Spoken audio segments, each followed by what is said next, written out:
I lived today. I didn't want to. I did it anyway. Welcome to another episode of I Lived Today. So, we've had a look at the whole good bad from my perspective. And it's all good and well that I try to be good. I try to be accepted. I try to fit in. I don't want to look from the outside in and end up being excluded. So I do things. And I guess I could just stop.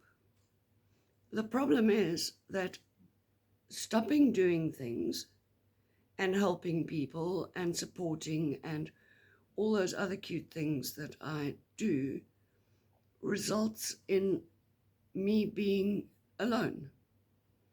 And I don't mean alone as in I live in a household with family. I don't have family. I don't have a partner. I don't have children. I have my animals. So if I don't volunteer, for want of a better word, I am isolated. If I don't reach out, I am isolated. That is the bottom line.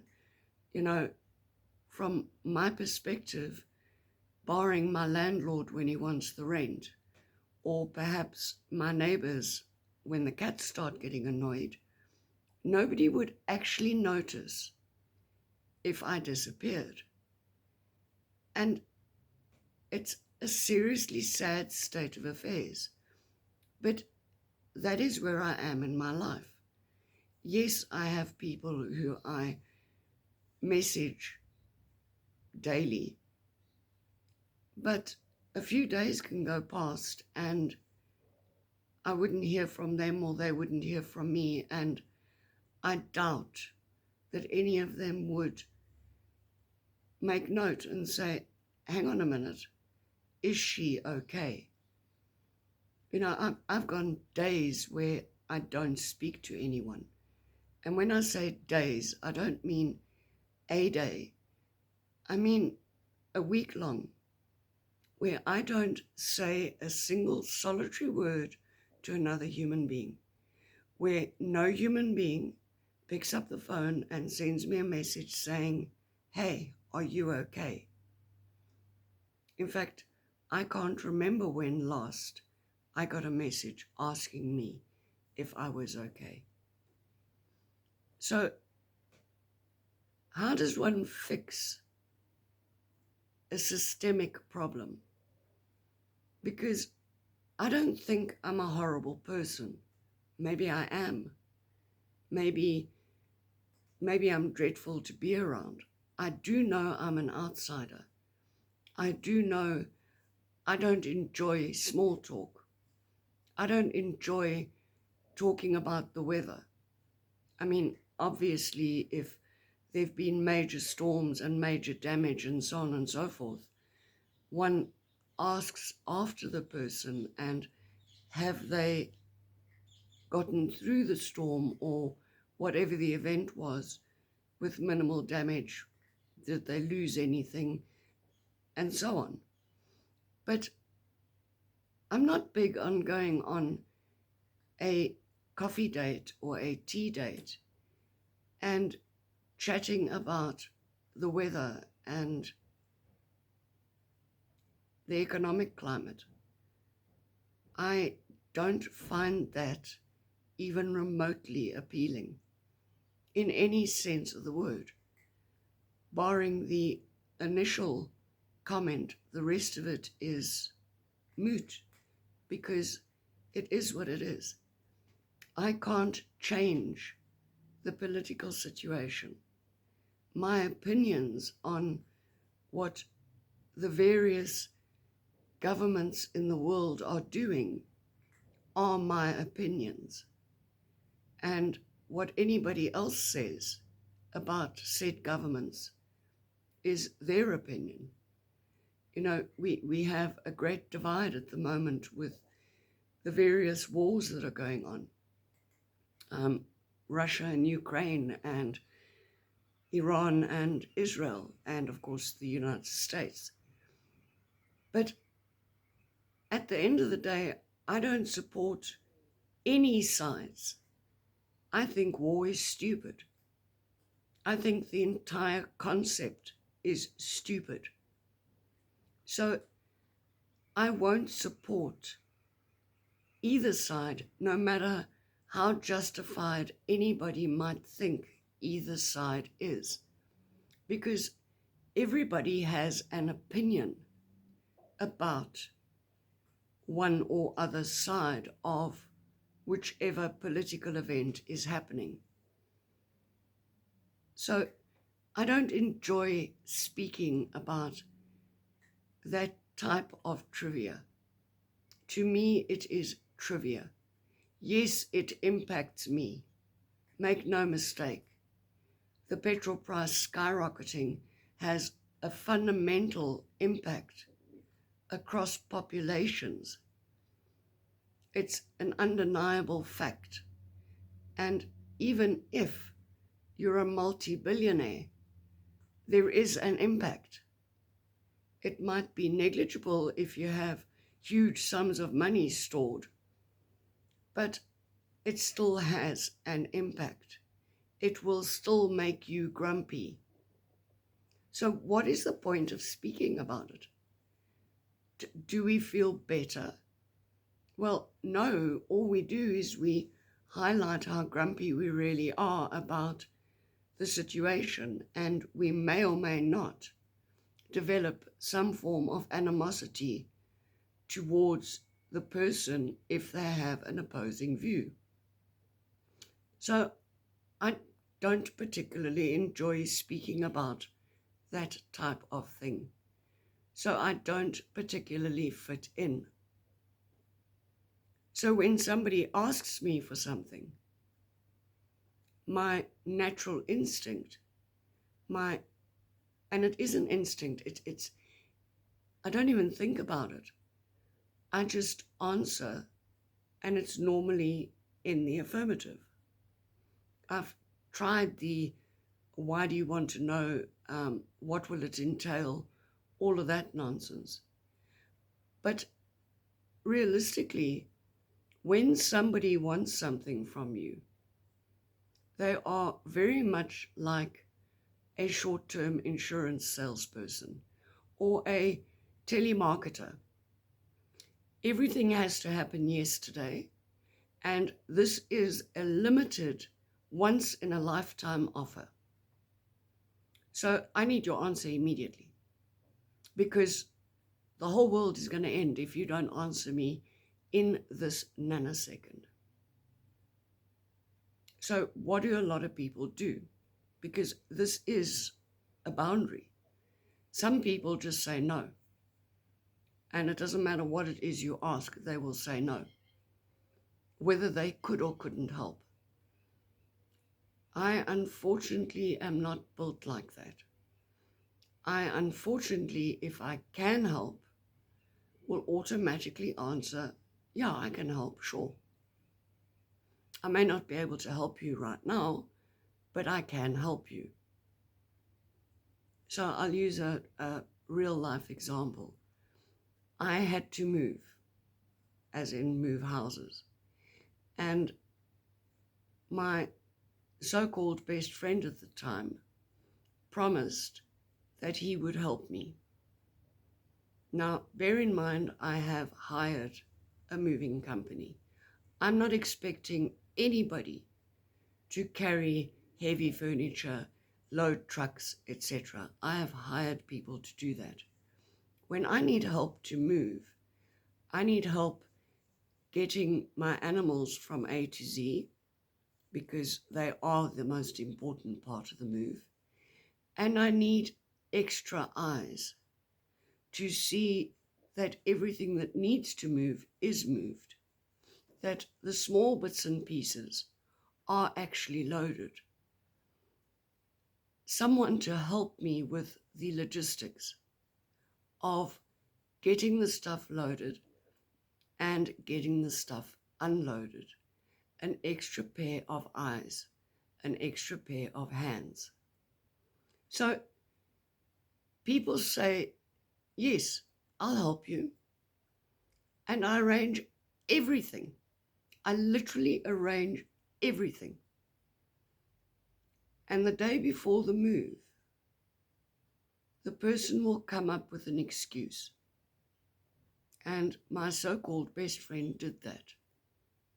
Oh, no, the person who was going to drive him through went away on a trip for business. Now, the business trip was an excursion. It wasn't a true business trip. It was more pleasure than business. And it was a very convenient trip. He didn't want to help. And instead of just saying, I don't want to, or I can't, he said, yeah, sure, I'll help you, because he felt obliged to. He felt obliged to help me because I have no one else. That's the bottom line. I have no one else. And he dropped me like a hot potato. And that's what people do. They say, yeah, sure, at that moment. I'm sure you've done it with a salesperson. Yeah, no, I'll take it. And as soon as you put the phone down, you phone back and cancel, because one cannot negotiate with telemarketers.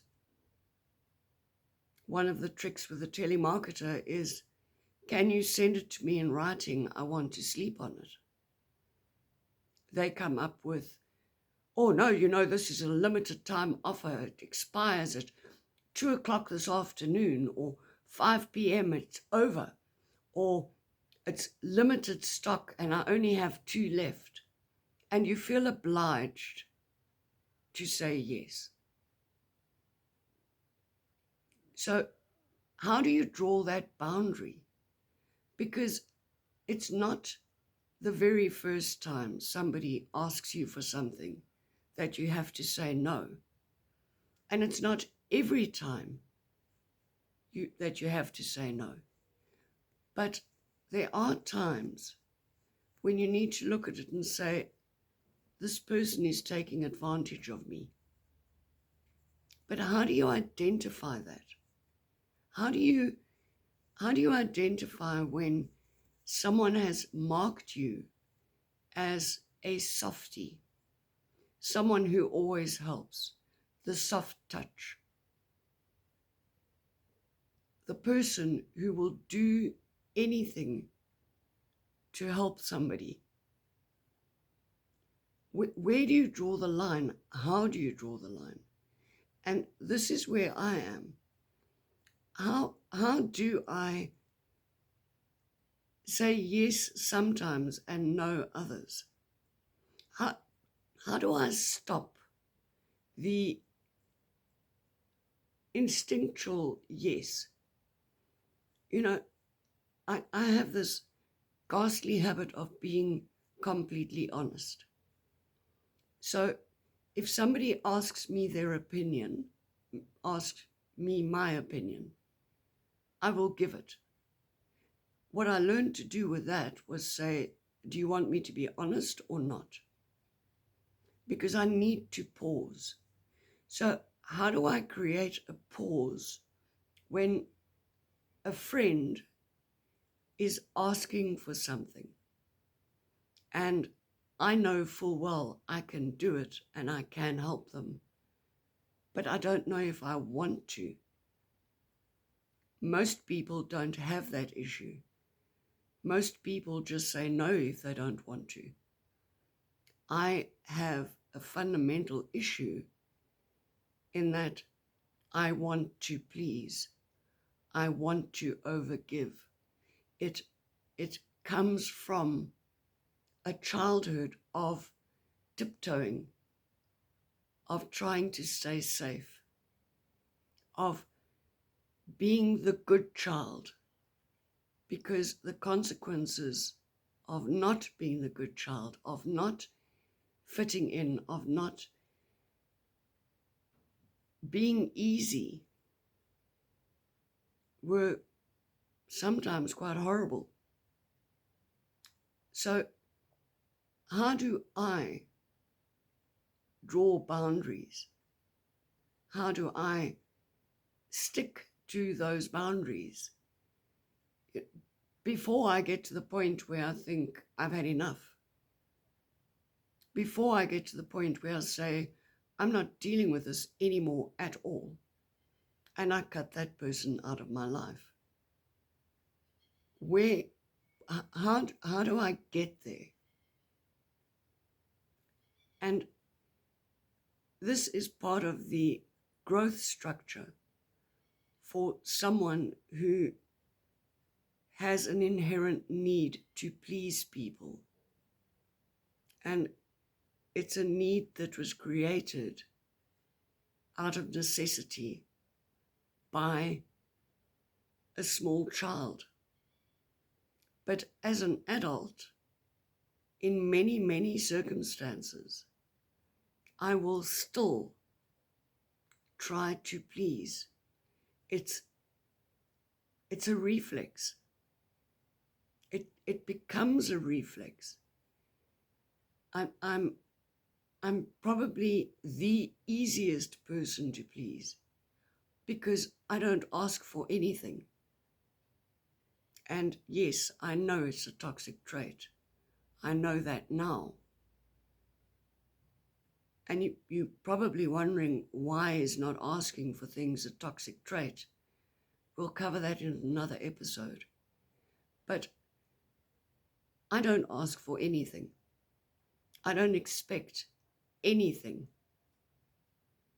And it comes from being the child who needed to fit into the background. Because if I was not seen and not heard, I was safe. And I'm not talking necessarily physical violence or nastiness.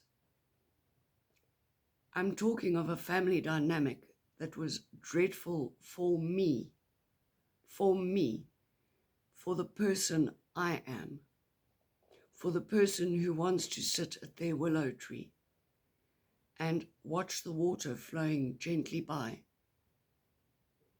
and watch the birds and the bees and the butterflies and just love and be loved. Which is why I need my sanctuary. Because in my sanctuary, I can just be without performing any form of narrative that somebody expects me to, so that I can fit in. So I don't know what the answers are. And over the next few episodes, I will be exploring this delightful concept of setting boundaries. And then the even better one of how to keep them in practice. Because no self-help book tells you how, in the spur of the moment, you are supposed to say no. How, in the spur of the moment, you are supposed to set and keep that boundary. And how you override your reflex action. Except maybe a pause. Maybe the answer is a pause. So I'm going to ponder on that. And my next episode, I'm going to try and give us an idea on how to maintain a boundary, even if the person asking is a friend who is behaving like a telemarketer with an extremely good deal that ends in half an hour's time, and you only have another 59 minutes and 59 seconds to press yes. So Yes, I lived today. I didn't want to. I did it anyway. Shall we try again tomorrow?